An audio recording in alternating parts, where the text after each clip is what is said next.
the world's largest and most advanced aircraft carrier, the USS Gerald R. Ford, has officially left the Middle East. After nearly a year of high-intensity operations against Iran, this $13 billion floating fortress is heading home. But with tensions in the region still at a boiling point, and Iran continuing its blockade of the Strait of Hormuz, why is the US pulling back its most powerful asset now? Today, we decode the real story behind this record-breaking deployment and what it means for the future of the Middle East conflict. To understand the scale of this move, you have to look at the numbers. The Ford has just completed a historic 309-day deployment, the longest for any modern US carrier since the Vietnam War.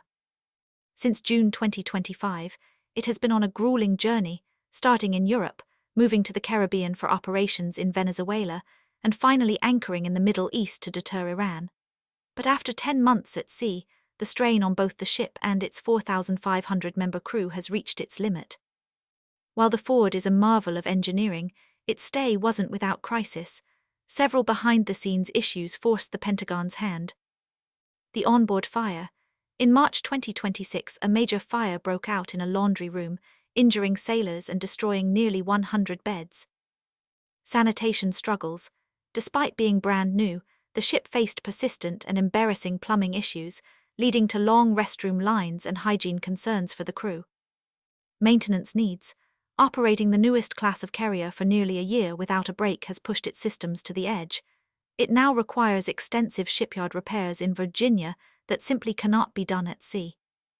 The big question is, does this leave a power vacuum? Remaining firepower. The US isn't leaving the region empty-handed. Two other supercarriers, the USS Abraham Lincoln and the USS George H.W. Bush, remain on station along with roughly 20 other naval vessels. The strategy shift. Experts believe this is a strategic rotation rather than a retreat. While the Ford departs, the US blockade of Iranian ports continues. Regional deterrence. However, removing the fleet's most advanced ship during a stagnant peace talk sends a mixed signal to Tehran. It tests whether the remaining forces can maintain the same level of pressure. The USS Gerald R. Ford is sailing home, but the powder keg of the Middle East remains. This rotation marks the end of a historic chapter, but with the Strait of Hormuz still a flashpoint, the US Navy's job is far from over. What do you think?